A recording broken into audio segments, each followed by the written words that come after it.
Hey everybody, Alex Kozora, SteelersDepot.com, back with some more Pittsburgh Steelers tape breakdown and analysis. Now it's been a minute since our last Steelers tape breakdown. It is the offseason, of course, plenty going on post-free agency, the new head coaching hire, the draft coming up. But let's talk about Joey Porter Jr., a guy who probably by the time the ball kicks off for 2026 in the regular season will be a highly and handsomely paid cornerback, well-deserved after a strong 2025 season. So let's talk about it. Before we start, if you guys could like this video, subscribe to the channel, and check out the site SteelersDepot.com. So we're going to go through about a half dozen clips of Porter throughout the 2025 season. We'll start with the end of the season, the wildcard loss, which feels like an eon ago with everything that's happened since. Maybe a good thing with how bad the game turned out to be, but a good game and a good rep here for Joey Porter Jr. You see this slant route to Nico Collins being able to get that hand, that left hand back in there, match that slant, not let Collins be able to cross his face and box him out with the size that Collins has and really be competitive at the catch point.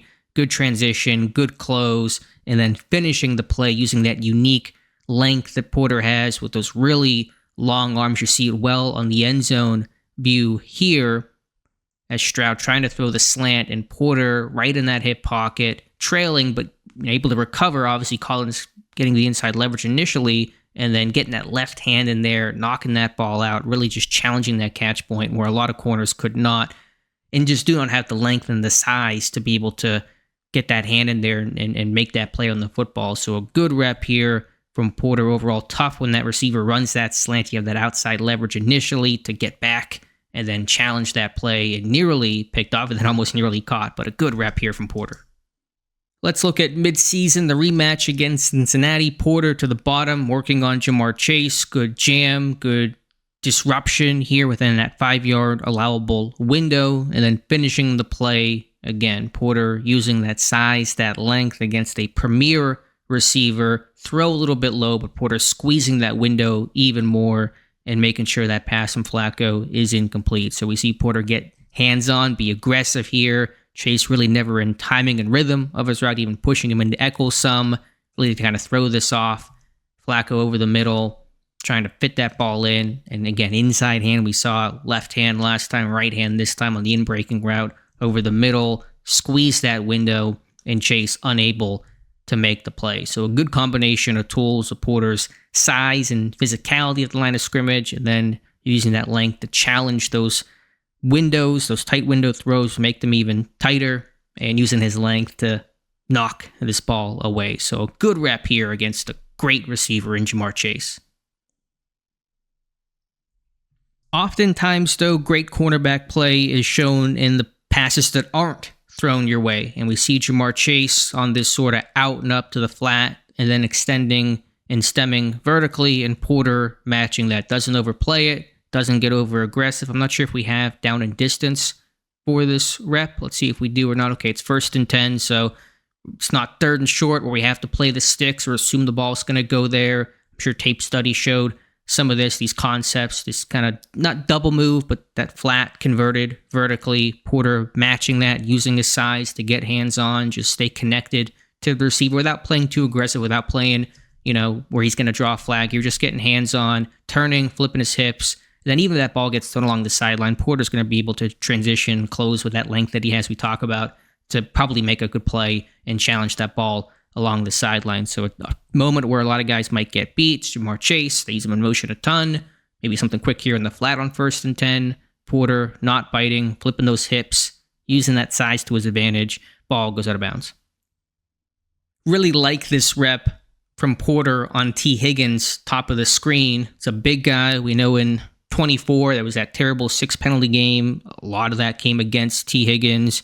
Pittsburgh wanting a corner to be physical and challenge a big guy like Higgins. And we see Porter pressing, disrupting the release of T. Higgins, and then making that play on the in cut as well. So a lot of these throws over the middle, Porter's able to really erase and squeeze those windows and make life tough on quarterbacks and wide receivers. And that's tough when you're playing more inside leverage here, but you're defending vertical. You're worried about anything, getting beat deep and still able to defend the middle of the field without a lot of help there. No linebacker getting death. You have Ramsey over the top, but it's just a good rep from Porter against a really physical and big guy like T. Higgins, just to stay with him the whole way, pass a little out in front.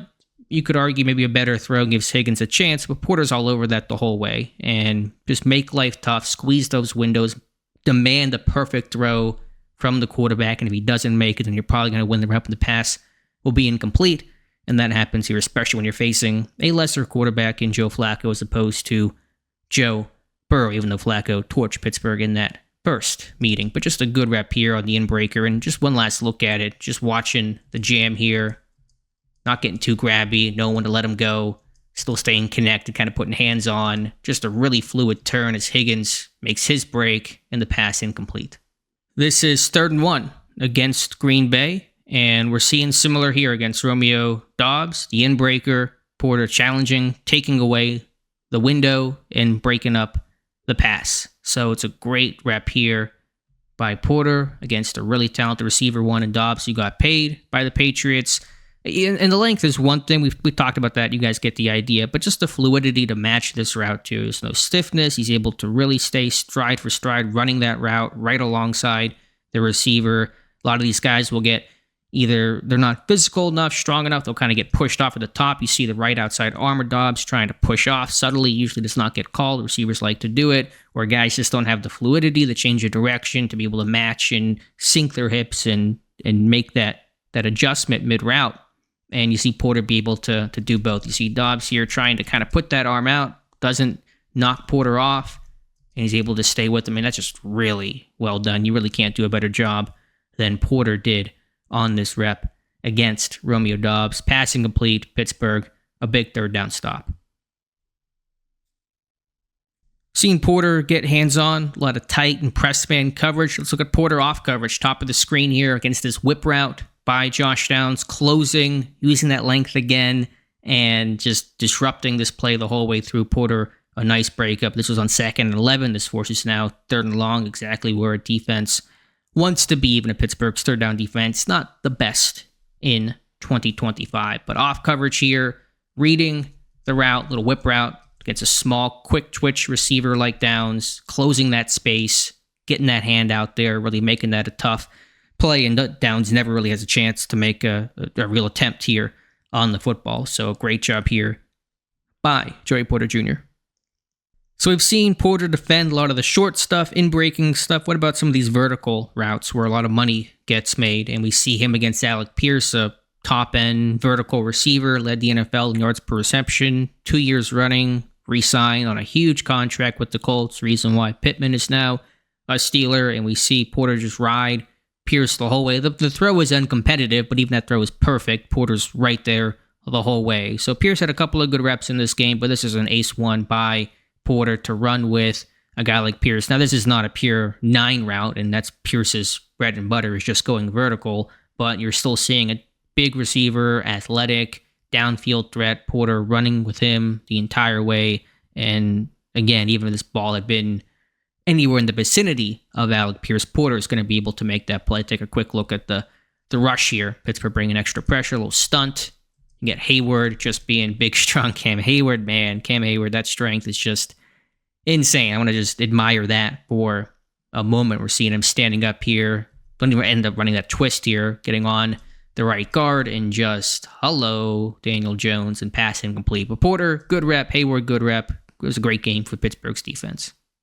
Last clip late in the Colts game, and we see Joey Porter Jr. making a play vertically. Pittsburgh running cover 3, so Porter responsible for deep third. Kind of bail technique here, reading the quarterback, flipping his hips, challenging this throw vertically, using that size, length, leaping ability to break up this pass. Nearly picks it off, ends up getting an interception a couple of plays later, and this is on future Steeler and now current Steeler, I guess, depending on your time frame, Michael Pittman Jr. So Porter in zone coverage. We've seen him in man, press man, tight man coverage, off man coverage. Now we're seeing him in zone, in cover 3. And Porter kind of has to play the midpoint here. These 2 receivers running vertically. Can't just take one in case both go vertical. Running cover 3 against, potential 2 verticals on this side could be an issue. Not sure if you're running 4 verticals over here, maybe in the moment, even though they obviously are not. But point is, Porter has to kind of wait and see where this ball is going to go, how these routes get distributed, and then he He's able to read it, transition, get downhill, use that size and length, high point the ball, and knock it away. You want the interceptions to be more than what they are. We'll see if that happens. Never has been Porter's game. That is the next, maybe kind of final step for him to take if he does get paid this summer, which I fully expect to happen. That's the next level. But you just see Porter. It's a little grainy, I know, but you see the leaping ability, the length, and disrupt there along the sideline, and that play's still great, even though it's not a pick. And like I said earlier, Porter gets an interception to close this one out against the Colts just a couple of snaps later. So I think whether you talk about cutting down on penalties, improving tackling, run defense, being better just overall in coverage, honing your craft, Porter's done a great job across the board. The interceptions is the one area that is lacking, but 14 pass deflections in 14 games last year, so 1 per game, at 4 in this Colts game alone. You really see some big breakout performances from Joey Porter Jr., and it's why he'll be rewarded this summer. At least I assume he will be with a contract probably worth at least or roughly $20 million per season. A big amount, but it'll be nice to pay a guy you drafted. Hasn't happened a lot lately in Pittsburgh, so it's worked out favorably, and Porter has to continue that, but he's in a good place, and really happy to see his game ascend in year number 3. So be sure to like this video, subscribe to the channel, be sure to check out the site SteelersDepot.com. Thank you so much for watching, and we'll talk to you soon.